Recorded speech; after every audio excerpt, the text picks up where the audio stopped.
we win, I have to decide whether I'm coming back to school. We have a problem. Why are you doing this? Why are you trying to keep us away from Michael? Give Willow her kids back. Page Dr. Gannett and Dr. Jones. General Hospital latest update. Willow delivers heartbreaking news to Wiley, while Carly leans on Jason for comfort. Tensions rise as Sonny plans revenge, but Dante warns him against escalating it.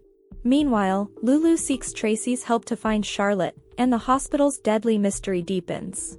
Secrets unravel as family feuds intensify on General Hospital. Hello everyone, welcome to my channel. I hope everyone is having a wonderful day. After watching these videos, please hit the subscribe button and give this video a thumbs up. General Hospital spoilers. Willow's bad news for Wiley. Dante warns vengeful Sonny. Jason comforts Carly. General Hospital spoilers for Tuesday, January 14th, reveal that Lulu Spencer, Alexa Havens-Bruning, will insist she can find Charlotte Cassadine, Scarlett Fernandez, again, but she'll need Tracy Quartermain's, Jane Elliott, money to do it. That's why Lulu will deliver a plea and hope that Tracy will agree to fund another search effort. Meanwhile, Nina Reeves, Cynthia Watrose, will lash out at Drew Quartermain, Cameron Matheson, and argue that a certain position has been filled. Perhaps Nina will defend her role as Willow Corinthos, Caitlin McMullen, protector, and contend that her daughter doesn't need Drew playing hero anymore. Over with Willow, she'll sit Wiley Corinthos, Byron Weaver, down and give him a kid-appropriate explanation for Michael Corinthos, Chad Duell, hospital ordeal. Wiley will seek confirmation that Daddy's going to come home, but Willow may admit it's going to take some time for Michael to recover. However, Willow will vow to be there for Wiley and Amelia Corinthos, Sequoia and Serenity Mork-Mako, and will hopefully be able to keep that promise now that she's getting control of the kids again. Isaiah Gannon, so Andy Wilson, was able to counteract Michael's digitalis dose and keep him alive, but he's still got a long road to recovery ahead of him. Other General Hospital spoilers say Carly Spencer, Laura Wright, will cry in Jason Morgan's, Steve Burton arms and wonder how they're going to get through this. Jason will give Carly some comfort and offer an idea that could help. Next, Sonny Corinthos, Maurice Bernard, will give Dante Falconeri, Dominic Zamprogna, updates on the explosion and his desire for revenge. Dante will insist that they can get justice for Michael without this turning into a war, but he'll remain concerned about Sonny's vengeful side and what he might do in retaliation. Other General Hospital spoilers say Lucky Spencer, Jonathan Jackson, will face Jocelyn Jack's Eden McCoy grilling session and will quickly wonder why she's asking about Cyrus Renault, Jeff Kober. Jocelyn may relay the news she heard from Felicia Scorpio, Christina Wagner, about Cyrus Bell and express suspicion about Cyrus being the one to take out Dex Heller, Evan Hofer. Lucky will offer up some new information in Tuesday's General Hospital episode, so Jocelyn could become even more convinced that Cyrus is to blame for Dex's demise. Our predictions point to Jocelyn taking vengeance into her own hands. Today's next update. After saving Michael's life, Isaiah warns Portia that someone in the hospital is killing patients.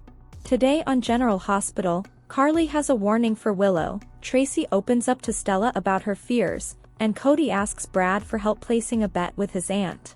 Lulu stops by Laura's office, and her mother is relieved to see her. Lulu says that's how she felt when she held Charlotte in her arms, but then she lost her, and all because of Dante. She explains Charlotte trusted her to come to Prague alone, and when Dante showed up, Valentine thought it was an ambush, and everything went downhill from there. Laura says she's sorry things went poorly, but she thinks Dante did the right thing. Laura tells Lulu that she's been where she is. She tells Lulu that she woke up to a new life and a lot has changed that she doesn't know about. She says Valentine has become dangerous and unpredictable. Laura promises Lulu there will be another opportunity in the future to get Charlotte back, but she needs to ask for help, as so many people love her and want to help her. Lulu says she knows she owes Sam her life, and Dante told her she was being selfish and throwing Sam's sacrifice away with her actions. However, she thinks Sam would do the same thing she did. Laura says she's probably not wrong, as mothers will do anything for their children. Lulu rants that Charlotte is not living a stable life and she's staying with Valentine out of guilt because he has no one else. She knows Valentine took poor care of her even when they were in Port Charles and asks when her mother was going to tell her that Anna shot her daughter. Laura explains she didn't want to overwhelm her, it was a horrible accident, and Anna feels terrible about it. Laura tells her what happened, how Victor manipulated Charlotte, who was harassing Anna. Lulu sees the whole thing as a lesson that bad things can happen even when you have good intentions. Laura asks if something else happened in Prague.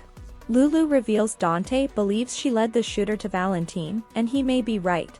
Laura says that means she needs to be more careful next time for both Charlotte and Rocco's sakes. Lulu says Dante has guilt her about Rocco enough. Laura assumes Dante could have approached it better, but Dante knows how headstrong she is, and she has to be careful in the future. Laura promises to help her find Charlotte again. At the Quartermain mansion, Cody assures Tracy that the estate is secure. She is happy. She notes Michael isn't her favorite person, but he is family. They will protect his children from Willow and her lawyers. Cody changes the topic to the $50,000 he got from Drew, and he's read about this upcoming cryptocurrency company. She warns him it's a Ponzi scheme, and if he invests in that company that all his money will be gone. She tells him to invest wisely and wait for his money to multiply. Cody explains there is an offer on Serenity, so he needs to make a counter right now. Tracy thinks the agent is bluffing him. She urges him not to act hasty, but if it doesn't happen he'll move on and find another opportunity. He tells her that's easy for her to say and walks out. At the Aurora Wellness Center, Trina leaves a message checking in with Joss about how she's holding up. Stella arrives and tells Trina she will love Ashanti. Trina asks who that is. Kai appears and says she is the best yoga teacher here. Trina is surprised to find out Stella and Kai know one another. Kai and Stella are sometimes in the same yoga class, and he realizes Trina is the niece she's always talking about. Trina explains to Stella that they are in the same art class. Trina heads into the class with her aunt, as Kai just finished the earlier one. Stella and Trina finish their class, and Stella takes off. Trina takes time to speak with Kai afterward. She enjoyed the class and admits it was a challenge. Cody shows up, spots Kai, and gushes about his latest performance on the field. Kai thanks him for the compliments. Cody says they have their work cut out in the upcoming bowl, and Kai agrees it will be a tough one, but he thinks they have the edge. Cody takes off, and Trina asks Kai if he's nervous about the game. Kai says all he can do is be prepared, keep out of his head and rely on his team members. However, once the game is over and they win, he has to decide when or if he will come back to school. Trina is surprised, and he explains he can either finish college and play for PCU or he could enter the draft in his junior year. However, he admits he's enjoying his courses, so she asks why he doesn't just wait and enter the draft after school. He can't help but think of a star player who injured himself in his senior year, and that was it for him. There is no guarantee of a future with the NFL. He asks what she thinks, assuming she feels he should stay in school. She tells him he has a good grasp of the situation and that he should do what is best for him. Back at the mansion, Stella drops by to visit with Tracy. Stella knows about Michael's accident and asks how the family is doing. Tracy explains that after Monica's fall last year, and between Willow's betrayal and now Michael's injury, Monica refuses to leave her room. Children's screams are heard from upstairs. Tracy vents that the house has been overtaken by children and, even worse, teenagers. She quickly apologizes for complaining about the children to Stella.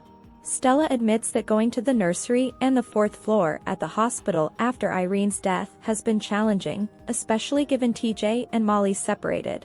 However, she did go to the nursery the other day and saw a baby that looked like she imagined Irene would have. Stella had to show her father how to hold her, and that child seemed to look into her soul at that moment. After she finished with her dad, she went to the stairwell and cried. However, it was a healing moment. Tracy admires her strength, but even the strongest person can break it, and she's seeing it happen right in this house. Tracy admits she's worried about Monica, and if they lose Michael, she may not survive. Tracy fills Stella in about the fights they have had over the years about this house and Alan gifting it to Monica, and how many times Monica's thrown her out. However, that spark in her is dimming, and she misses her favorite sparring partner. She doesn't know what the family will do if Monica can't keep them together. Stella says they'll have Tracy to do that.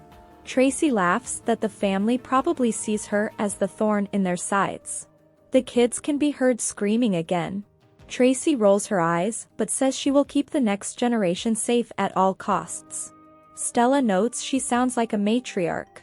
At the hospital, Willow insists that the doctors speak to her about Michael's medical care, not Sonny and Carly, as she is his wife. Carly and Sonny lash out at her for trying to keep them from Michael.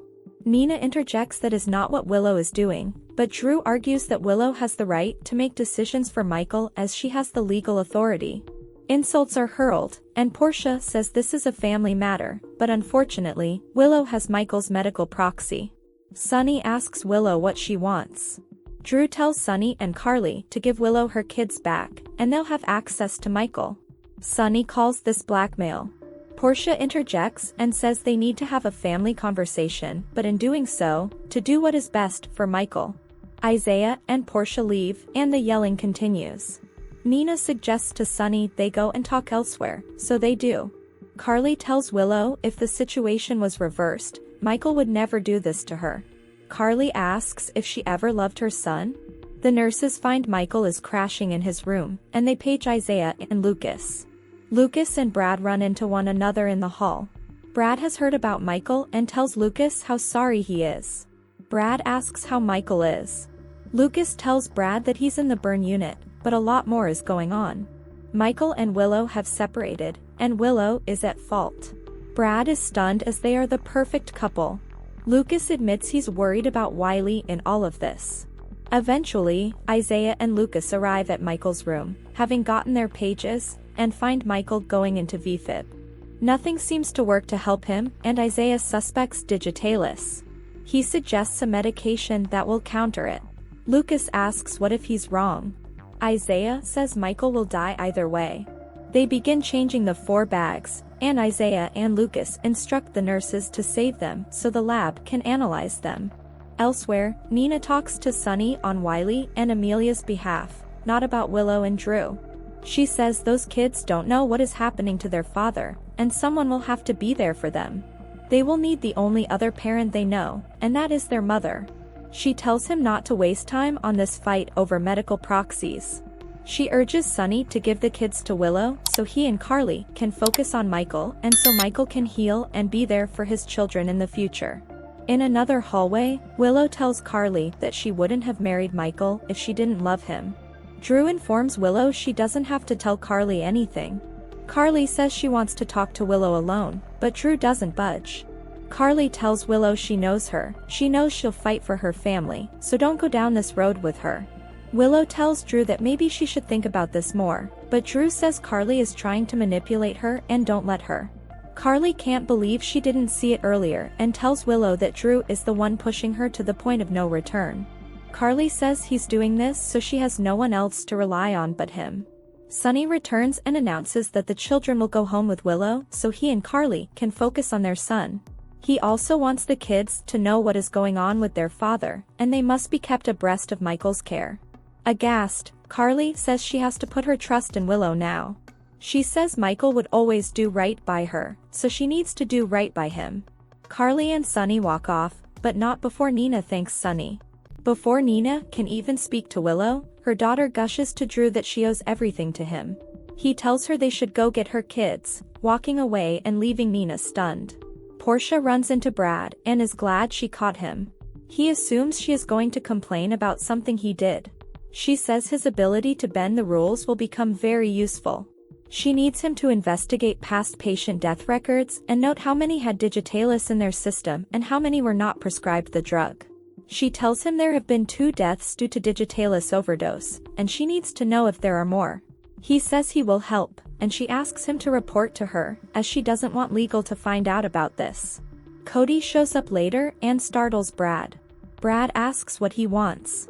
Cody needs Brad to contact his Aunt Selena, as he has a truckload of cash and needs to place a bet, which he calls a sure thing. He wants to bet on the upcoming PCU game and offers to cut Brad in when the lab tech asks what he gets out of this. They make a deal. Back in Michael's room, Lucas and Isaiah manage to stabilize him, and both suspect someone snuck in and gave Michael digitalis.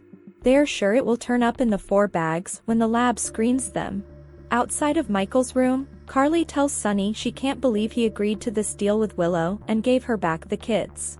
Sonny says it's only temporary. Lucas exits and gives them an update on Michael.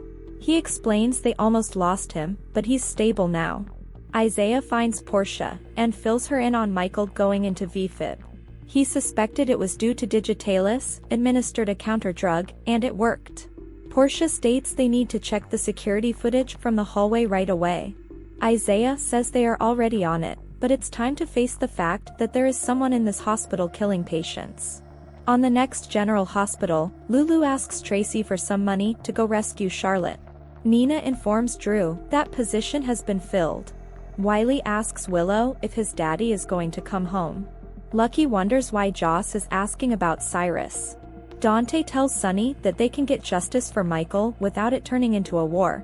Carly cries on Jason's shoulder, wondering how they will get through this. Thanks for watching this videos. Please hit the subscribe button for more updated news.